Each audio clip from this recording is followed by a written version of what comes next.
Welcome to the Barkada Podcast. We're here with our very special friend, Mr. John Harmon. It's Monday, Victory Monday.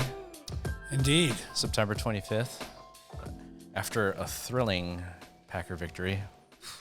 That was crazy, right? It was absolutely nuts. Yeah. It took till, I think it was 55 minutes or so before they finally went ahead. Yeah. They were behind the entire game. And actually, I think was probably one of the first games that we've watched together, right? Yeah.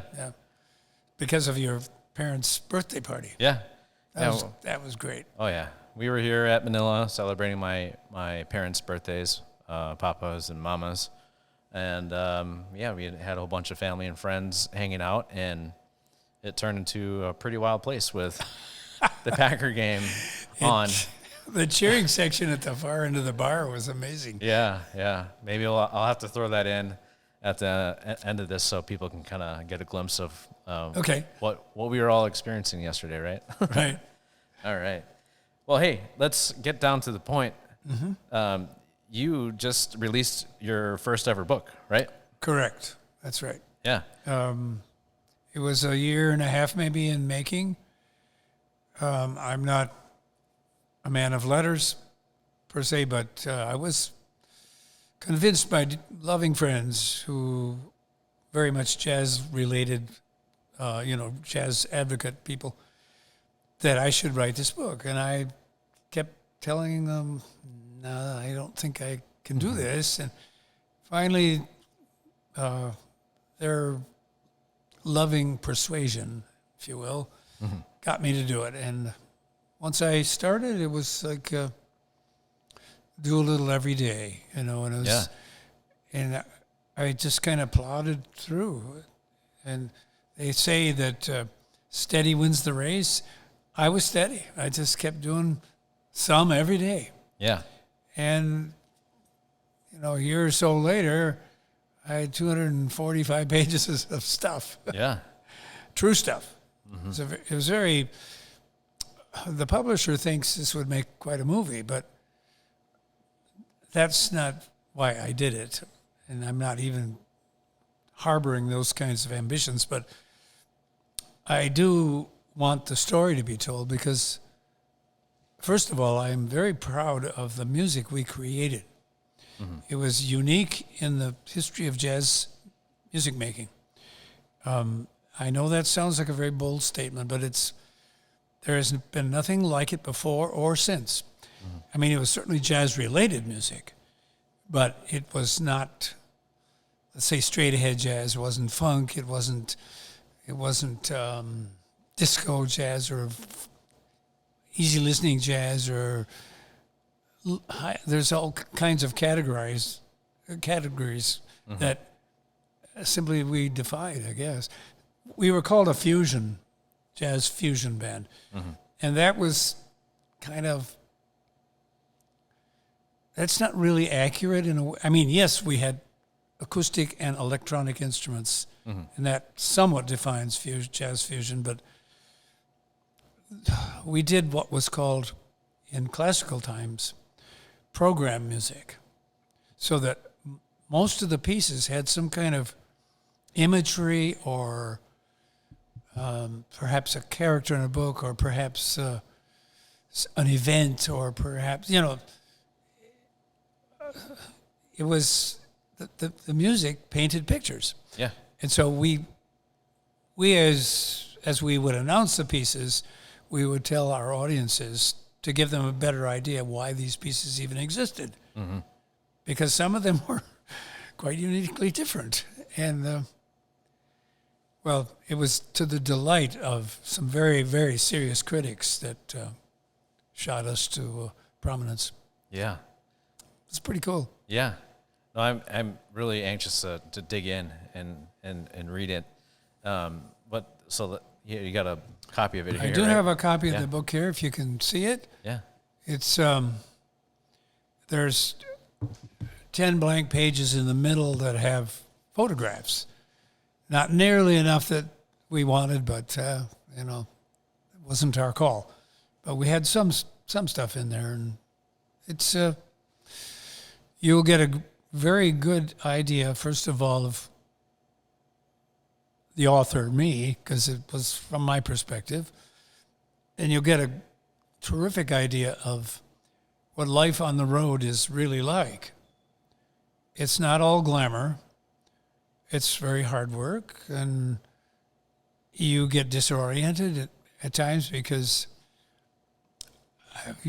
there was one year, I think we were on the road 300 and some odd days. Wow. And you kind of lose track of what day it is at times. Sure. There's a term that the industry uses called hit and runs. Hit and runs. So you play a concert, you pack up the stuff, throw it on your bus or whatever, go on to the next town, do the same exact thing, and you do 4 or 5 hit and runs in a row. You've lost track of night and day, what day it is, and the only thing that brings you back to reality is when the downbeat hits, and then you're there doing that stuff. You're alive again. You know where you are because our stage crew always set it up within reason, pretty much the same. Mm-hmm. So we could be in very unfamiliar territory. We could be outside. We could be in many concert halls we played. We even played gymnasiums on occasion. But the setup was still the configuration of the layout of the instruments was pretty much the same. So you felt at home. Nice. Yeah. Yeah. And our roadies were heroic, and they were just so cool. Mm-hmm. A lot of gear we had.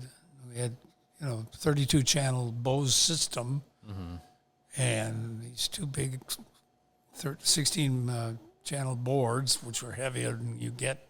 Yeah. No iPads, right? Controlling anything. Oh no, not in those days. And it was kind of cool because 16 channels on either side of the stage, mounted, pretty high up.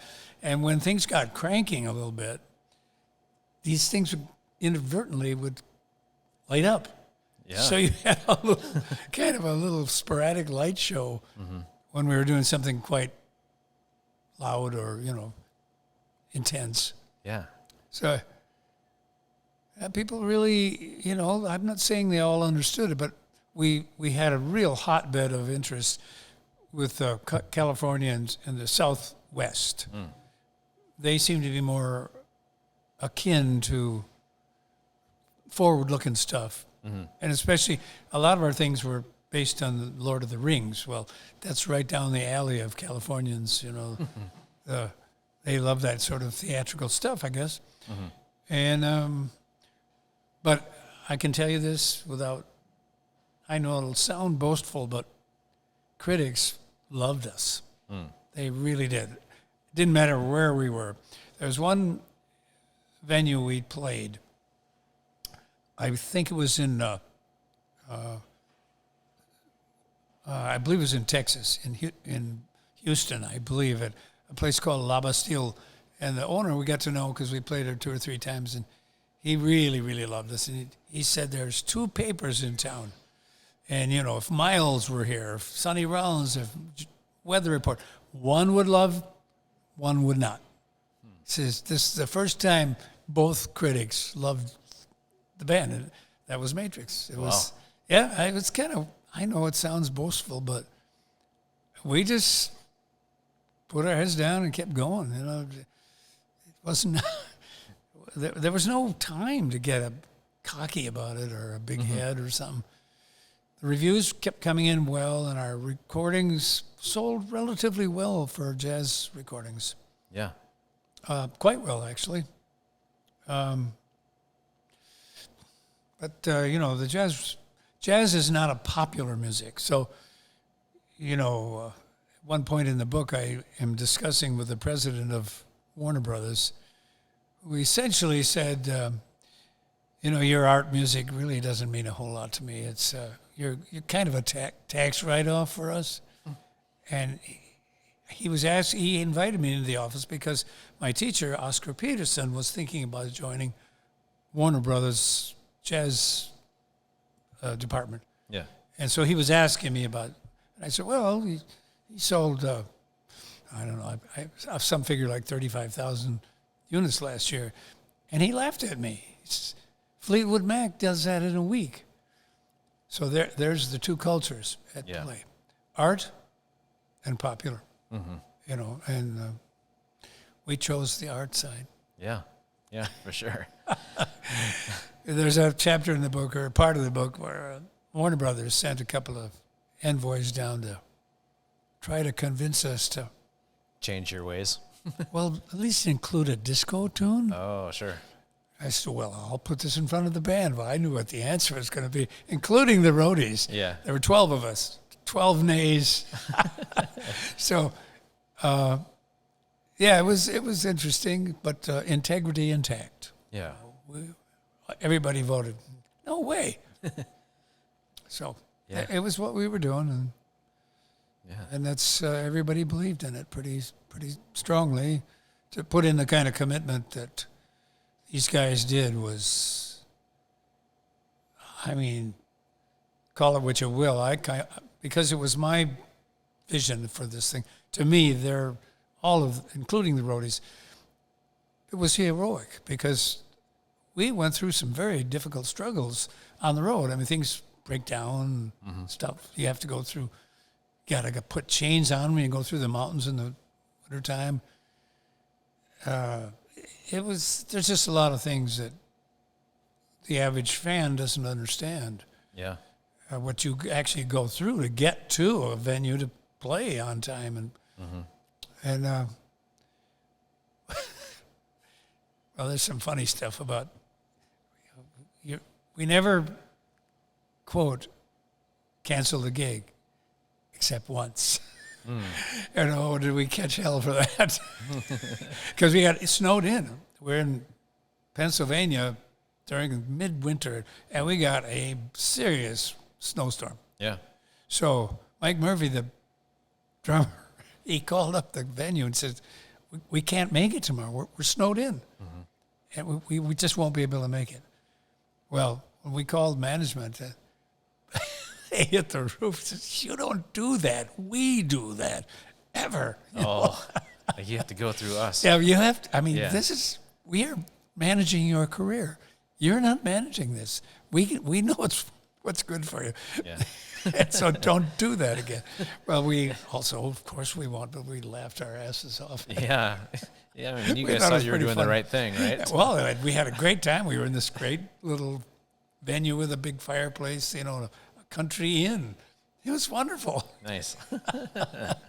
So we dutifully said, of course, we'll never do that again. But then we had a time of our lives and laughed a lot about it afterwards. That's awesome. Yeah, it was cool.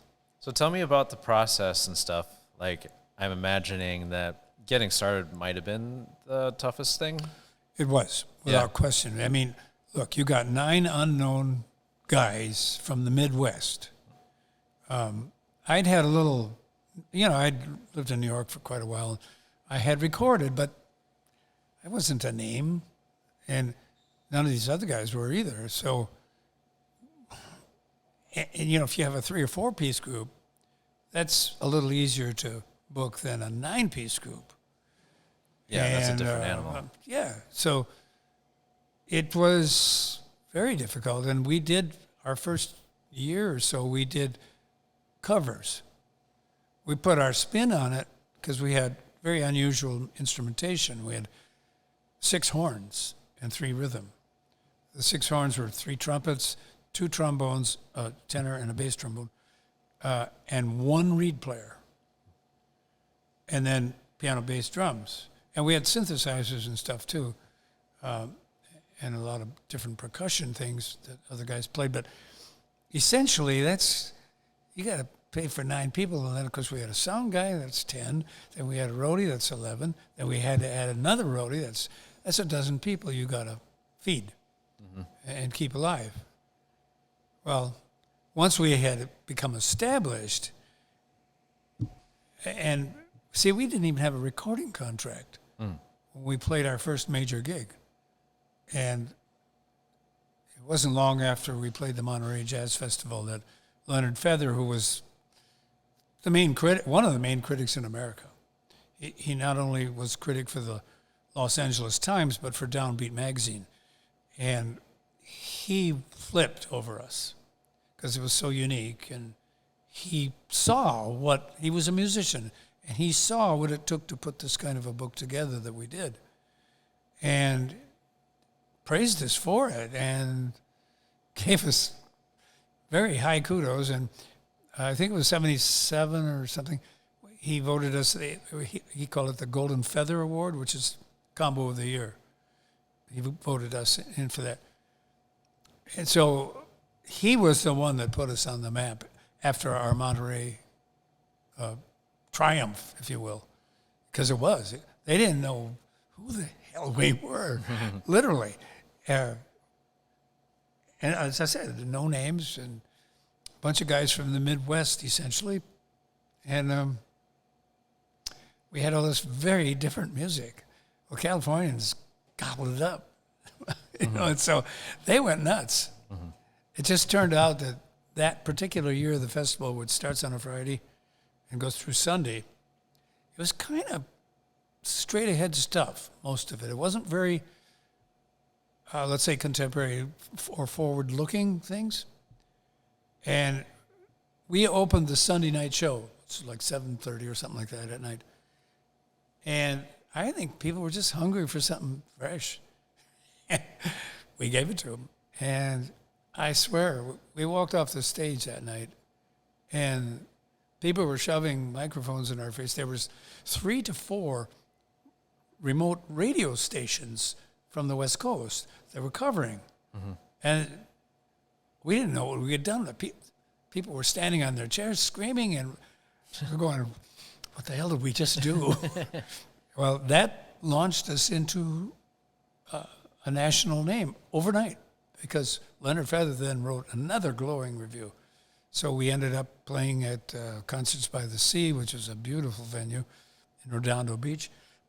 And we're putting in the gear for the gig, and on the walls as we descend to where we're playing is Leonard Feather's review in 5-inch letters.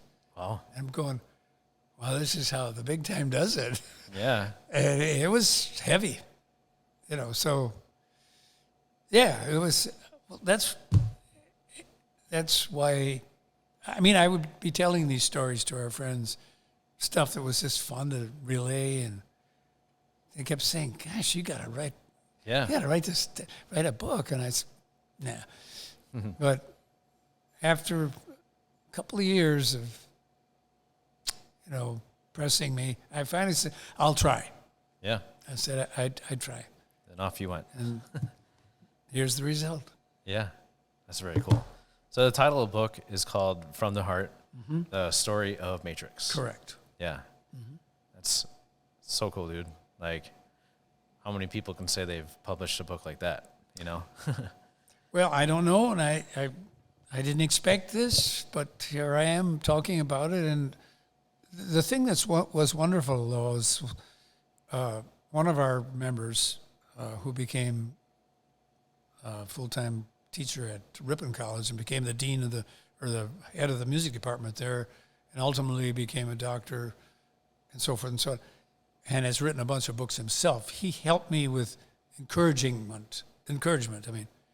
And he also he was a very kind of a chronicle type of guy. So he kept our entire itinerary. Really? Which he gave me that, and that gave me a sort of a continuity, and I remembered most of the stuff. Yeah. But that gave a kind of a linear quality to it. And then there were so many anecdotes that I could not literally place. So I called them scattershots, and the publisher went along with it. So they're in a different font, and I think they're italicized, but the scattershots are, I attempted to put them chronologically in the right place, but I wasn't sure in some of it. So, but they needed to be, the stories needed to be told, because some of them are very funny, and some are not so funny. So, anyway, it was part of the texture of our lives. Yeah. This kind of traveling circus.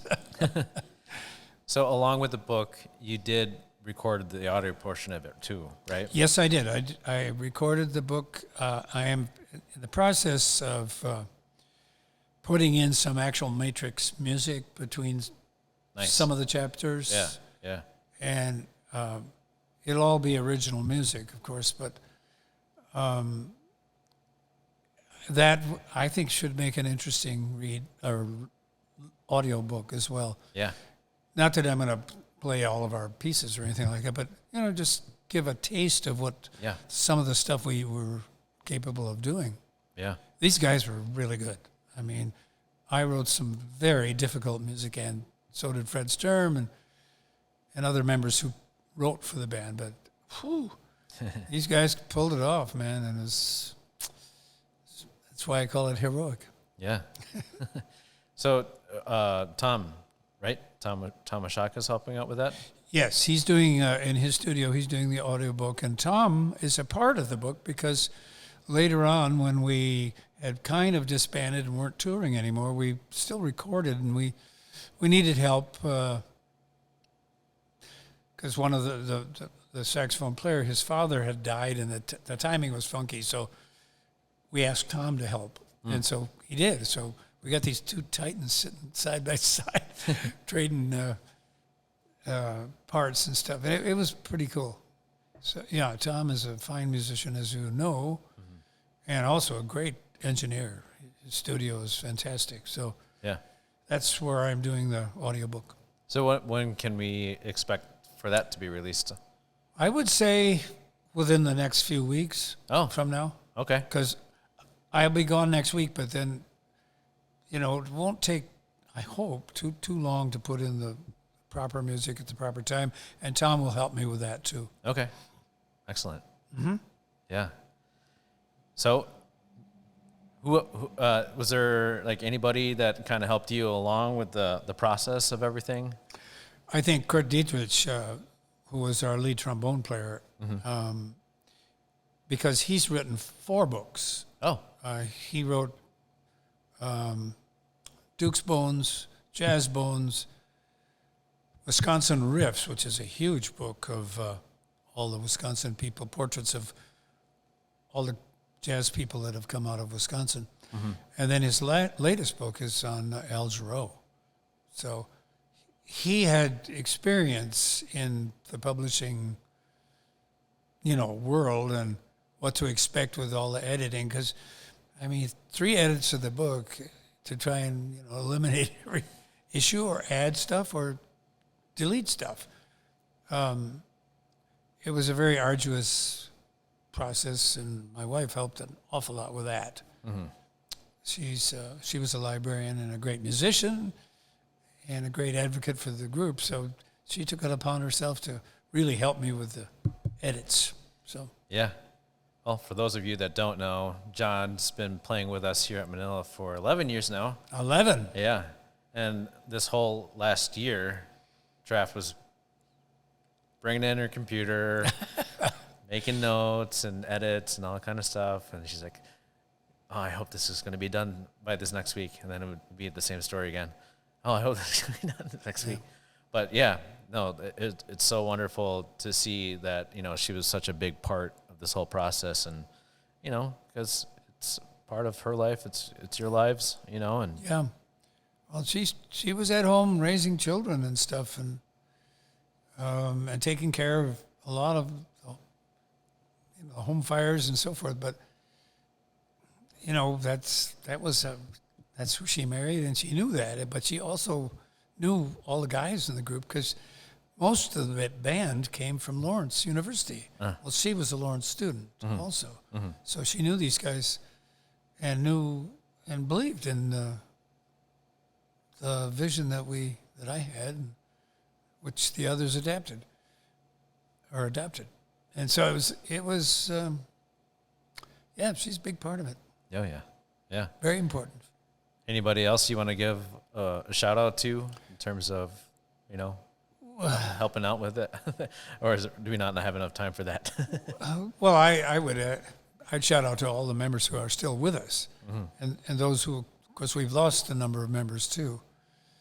And, you know, I owe them everything because without their willingness to bounce around the country the way we did and do this, and sometimes for very little pay, because the book will reveal that we got in a financial hole and had, you know, it was a while before we crawled out of that hole. So even though we generated a ton of money, we as personal people didn't realize that much. Yeah. But nobody seemed to complain about it because they were fulfilled in their musical journey. You know, and that meant more to all of us, Yeah. I guess. And so there was no point in complaining. When's the next gig? That was the only question. Yeah. When's the next tour? Yeah. So Yeah. Have any of your guys read the book yet? Had the opportunity to? Yes. Yeah? yes, What's been the feedback so far? they're very, very proud. Yeah? Yeah. Awesome. Yeah. So I think I told the story. Well, I told it from my perspective, and I told it as truthfully as I could. And yeah, they're proud of the fact that I gave credit not only to them, but to let the public know what musicians and critics in particular thought of us. The musicians, I mean, there was one point where I think he was in the Stan Kenton band, and we were at a gathering together, and he was shaking his head, and he said, God, you guys are the ones doing it. We play the same book every night. You know, it's great to be in the Kenton band, but you guys are turning over the music all the time. You're writing new stuff, you're performing, and you're recording. This is everything we all dreamt of doing. So they loved what we were doing. Yeah. Music people. Yeah. And because of the fact that we opened for so many of the Willard Alexander stable, he did all the big bands. He'd Count Basie, Duke Ellington, Thad and Mel, Woody Herman, you know, Buddy Rich, and so forth and so on. We would open for them because we were in the same stable as these guys under Willard Alexander's blanket. So,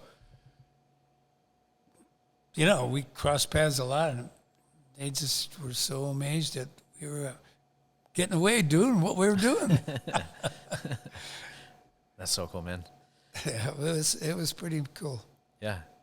So how would one be able to find your book? Well, you can go online. You can go to certainly you can go to Cornerstone Press out of Stevens Point.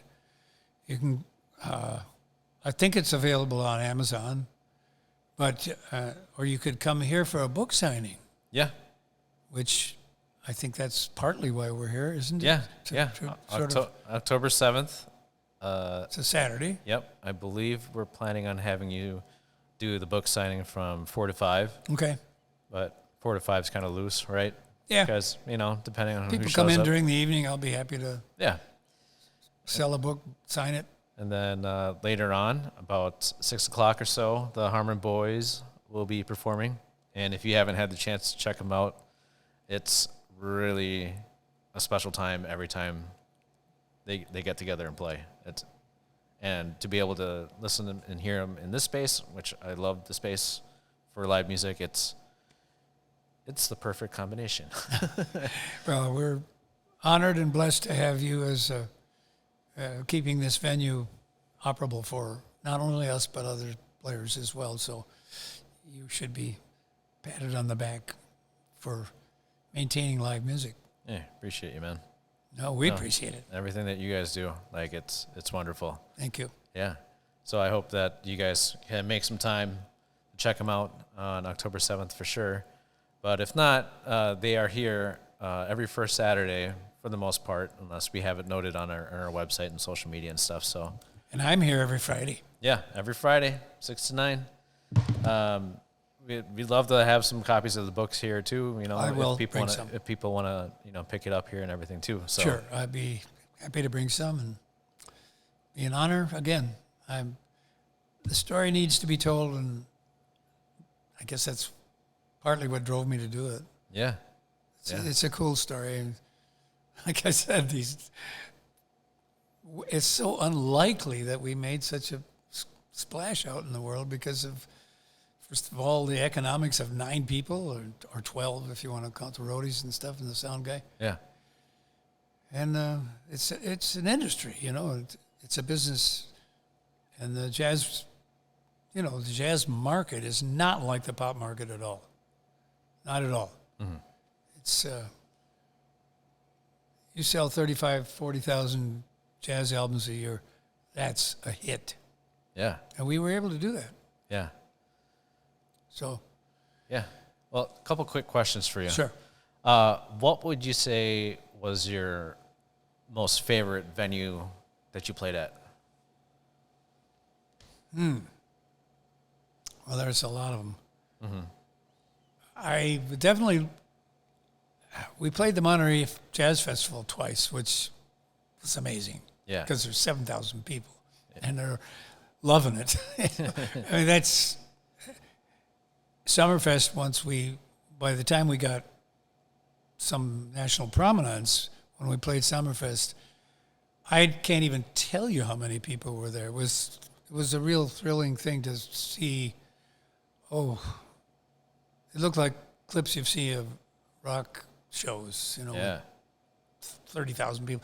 I can't tell you how many, but we were at the Jazz Oasis, the Miller Oasis at Summerfest, and every event that led to that event, it was all packed, and beyond the actual viewing area and beyond, it was like everywhere you looked, there were people to come hear us, and that was cool. But I think my favorite venue of all, boy, that's a tough one, because Concerts by the Sea in Redondo Beach was wonderful. Yeah. But so was La Bastille in Houston. Okay. Those two stand out. It's great places, great clubs. Nice. To play. Nice. And then there's Manila. Hey. It's right up there too, right? Oh, you got it. Yeah. Speaking of, I'm sure we've asked you this before, but what's your go-to here? For those of you that don't know, what John Harmon likes to eat at Manila Resto. What I like to eat? Yeah. Oh, the rice bowl, without question, is my go-to. I just love it. And you've been experimenting at home to try to crack the code too, right? I'm close, but it's not the same as here. Yeah. So it's cool.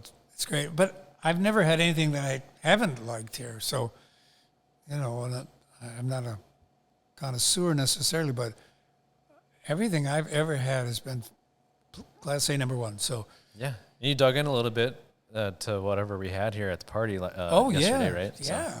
Oh my God, it's an amazing layout of food, and it was also an amazing party. I was just so happy to be here, and yeah. And I know your dad in particular. I know your mom some, but your dad I know because we've golfed together. And, yeah. Just think the world of him, and it was great to see how much fun he was having. Oh, yeah. So, yeah. For sure. It's great. Well, thank you for everything you've done, with us here at Manila.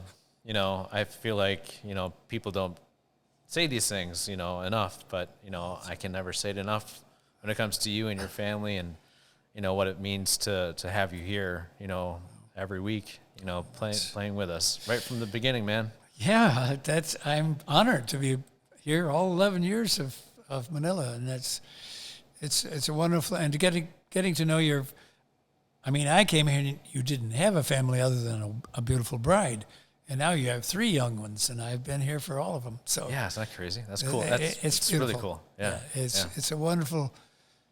Trav and I have both said what a cool family, and we feel a part of it. So we're honored. Oh, we are honored, man. We're just gonna go back and forth. Okay, no, we're honored. Yeah, no, you're honored. Yeah, it's true, folks. This is a very mutual feeling, and I'm very glad to be a part of it. Yeah. Well, cool. Well, I think we got it. Okay. Yeah. Good. You guys want to hear some more about the book, you got to pick it up, right? That's right. Well, we'll list all the places where you can grab it on our website and social media. And Nice. Thanks for tuning in, and we'll catch you guys on the next episode of the Barkada Podcast. Perfect. Thank you, man.